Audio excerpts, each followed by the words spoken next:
Good morning, my dear friends. I'm Arun Singh and welcome you all in It's Talk English. In this lecture, we will discuss about past tense. Actually, already we have discussed the simple past tense and past continuous tense. हमने पहले ही इसके पहले वाले lecture पे simple past tense and past continuous tense के बारे में पढ़ लिया. So in this video we'll discuss the past perfect tense and past perfect continuous tense. Actually हम पास्ट परफेक्ट टेंस या भी simple present tense, simple future tense, कोई भी टेंस हो, किसी भी टेंस को हम कैसे पहचान सकते हैं, कैसे इसका हम यूज़ कर सकते हैं, कैसे इसका हम फार्मूला भी याद रख सकते हैं. फार्मूला अगर याद नहीं भी रखते तो इसका हम रिकॉग्नाइजेशन कैसे कर सकते हैं, तो इसके बारे में भी हम बात करने वाला और इसका कुछ uses and examples, each and everything we will discuss and watch in this lecture. So जैसे पास्ट परफेक्ट टेंस है तो पास्ट परफेक्ट टेंस को हम कैसे पहचान सकते हैं, तो सिमिलर हर एक टेंस के जैसा पास्ट परफेक्ट टेंस भी है. परफेक्ट टेंस में चुका है, चुकी हैं, चुके थे, तो इस टाइप से लगा रहता है. तो कोई भी सेंटेंसेस हो, सेंटेंसेस के एंड में अगर आप देखते हैं जैसे कि मोहन जा चुका था, मोहन खा चुका था, तो इस टाइप से आपको यूजेस मिल जाएंगे. सेंटेंस के लास्ट में कुछ वर्ड मिल जाता है, तो इससे हम इसे पहचान सकते हैं कि ये पास्ट परफेक्ट टेंस है या फिर प्रेजेंट परफेक्ट टेंस है. तो each and everything we can recognize by the sentences. Okay, so पहचान जो है चुका था, चुकी थी, चुके थे. This is a recognization way of past perfect tense.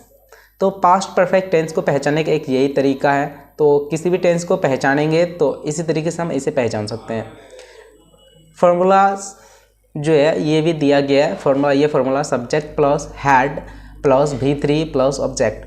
अब देखिए पास्ट परफेक्ट टेंस के साथ हर एक टेंस में हैव या फिर हैज़ का यूज़ हो सकता है, बट एक पास्ट परफेक्ट टेंस है ऐसा टेंस है जिसमें हम हमेशा हैड का ही यूज़ करते हैं, चाहे वो थर्ड पर्सन हो, फर्स्ट पर्सन हो या फिर सेकेंड पर्सन हो, सिंगुलर हो या फिर प्लूरल हो, तो सबके साथ हम यूज़ करते हैं हैड का. फॉर एग्जाम्पल, मैं खाना खा चुका था, आई हैड इटन फूड. अब देखिए यहाँ भी वही लफड़ा आ गया कि मतलब वर्ब का याद रखना बहुत ज़रूरी होता है. V3 ईट का V3 क्या होता है? Eat, ate and eaten. Eaten is V3 of eat. Eaten is V3 of ईट.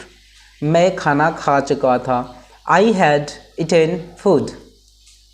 ये देखिए आई जो है subject, I subject plus had, had plus V3. अब देखिए इसमें जो वर्ब है क्या है? खाना तो वर्ब नहीं है, लेकिन ये खा मतलब खाना, ये वाले खा जो है ये क्या है? ये वर्ब है. ये क्या है? क्रिया है. और ऑब्जेक्ट जो है ये फूड, फूड इज ऑब्जेक्ट. यहाँ जो है ये फूड ऑब्जेक्ट है और ये जो है वर्ब है. ये वर्ब है, ये सब्जेक्ट है एंड ये ऑब्जेक्ट है. नंबर सेकेंड, वह पढ़ चुकी थी. She had read, she had read. देखिए वह पढ़ चुकी थी, वह पढ़ चुकी थी. सी सब्जेक्ट प्लस V3 प्लस, अब देखिए subject plus had plus V3. अब इसमें ऑब्जेक्ट का यूज़ क्यों नहीं हुआ? क्योंकि उन्होंने क्या पढ़ा, क्या नहीं पढ़ा, तो कोई भी चीज़ मेंशन है नहीं है. जहाँ भी कुछ मेंशन रहे तो उसी को हम यहाँ मेंशन करते हैं. लाइक वह बुक पढ़ चुकी थी, वह किताब पढ़ चुकी थी. She had read a book. तो ए बुक जो हम यहाँ लगाते हैं, ए बुक जो लगाते हैं, यही उसका क्या हो जाता? यही इसका ऑब्जेक्ट हो जाता. बट यहाँ किसी बुक या किसी ऐसे स्पेसिफिक नॉवल, बुक्स या फिर स्टोरी की मेंशन नहीं है, सो यहाँ हम किसी चीज़ का यूज़ नहीं करेंगे. अगर आप एक्स्ट्रा अगर यूज़ करते तो ये मिस्टेक हो जाएगा, तो यूज़ नहीं करना है. नंबर थर्ड में मैं पढ़ चुका था, आई हैड रेड. यस, वह पढ़ चुकी थी, वह पढ़ चुकी थी. नंबर सेकेंड है, इसका मैंने बात नहीं की, वह पढ़ चुकी थी. She had read. अब देखिए शी हैड चुकी थी से क्या पता चलता है कि यहाँ किसी गर्ल्स की बात किया जा रहा है. So here I used C number 4, हम लोग बाजार जा चुके थे। हम लोग बाजार जा चुके थे। We had gone to market. We had gone to market. अब देखिए यहीं अगर मैंने जब बात किया था पास्ट कंटिन्यूअस टेंस के बारे में, तो पास्ट कंटिन्यूअस में क्या था, मैं या फिर हम लोग बाजार जा रहे थे।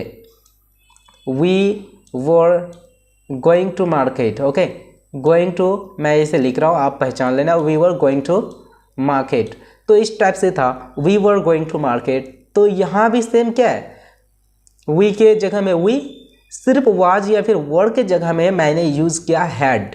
we were के जगह में we had, उसके तो वहाँ मैंने यूज़ किया तो going, सो यहाँ मैंने यूज़ किया gone, क्योंकि V3 का यहाँ बात कर रहे हैं V3। तो क्रिया जहाँ भी पास्ट परफेक्ट टेंस हो तो उसमें जो उसका वर्ब होता है V3 का हमेशा यूज़ करते हैं। टू मार्केट, तो वहाँ भी क्या था, टू मार्केट, ये है ना टू मार्केट। थोड़ी सी जो वर्ड है वो चेंज हो जाता है, थोड़ी से चेंज के कारण ये पूरे चेंज हो जाता है, इसका मतलब भी चेंज हो जाता है। तो यही है टेंस का एक नियम, टेंस का रूल्स। आप इसे बनाने के लिए बहुत आसानी से सीख सकते हैं। देखिए थोड़ा सा यदि आप टाइम देते हैं, टाइम हर एक चीज़ में देना होता है। मान लो चलो आप स्कूल जाते हैं तो इसमें आप कितने टाइम देते हैं, बहुत ज़्यादा, तो इसमें भी थोड़े अगर टाइम देते हैं तो सारे क्लियर हो जाता है। मैंने एक किताब पढ़ लिया। अब देखिए मैंने एक किताब पढ़ लिया या फिर मैं एक किताब पढ़ चुका था, ये दोनों सेम होगा। ठीक है, मैंने एक किताब पढ़ लिया या फिर मैंने एक किताब पढ़ लिया था, तो ये दोनों सेम होगा। So I had read a book, I had read a book, मैंने एक किताब पढ़ लिया।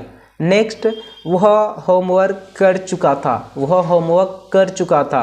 He had done the homework, he had done the homework. Do का थर्ड फॉर्म होता है done, do, did and done, do, did and done, and doing, does.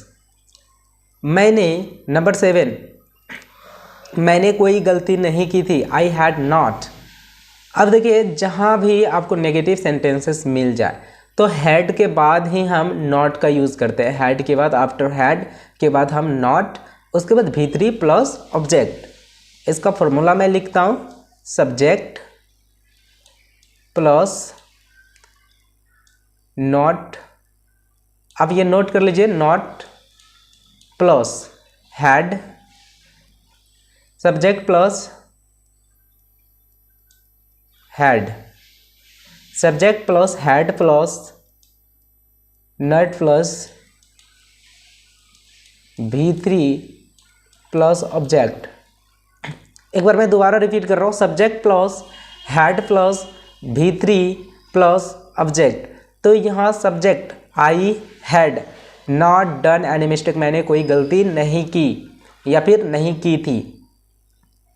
वह एक कलम खरीदा था, he had bought a pen, वह एक कलम खरीदा था, he had bought a pen, वह एक पेन खरीदा था। वह बीमार पड़ चुका था, वह बीमार पड़ चुका था, he had fallen sick, he had fallen sick, वह बीमार पड़ चुका था। अब देखिए ये 9th में जो है फॉल, फॉल का जो थर्ड फॉर्म होता है fallen, fall, felt and fallen. तो फॉल का होता third form fallen, he had fallen sick, वह बीमार पड़ चुका था। नंबर 10, वे लोग बात कर चुके थे, वे लोग बात कर चुके थे। यहाँ मेंशन है कि क्या बात किया था, किन से बात किया था, कोई भी मेंशन नहीं है। सो यहाँ हम ऑब्जेक्ट का यूज़ नहीं करेंगे, ऑब्जेक्ट का यूज़ ना करके subject plus had plus V3। तो सब्जेक्ट हो गया आपका क्या, दे इज सब्जेक्ट प्लस भी हैड प्लस V3। तो यहाँ V3 हो गया टॉक्ड, ठीक है, V3 टॉक्ड। मैंने बताया talk, talked and talked, talking, talks. ये है टॉक का V1, V2, V3, V4 and V5।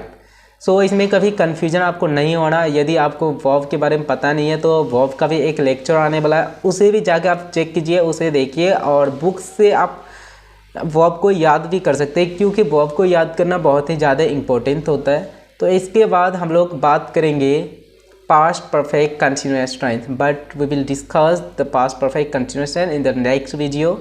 And so thank you so much for watching this lecture, and once again I want to request you all guys who has not subscribed my channel, please go and subscribe it. Please try to help me. So thank you so much.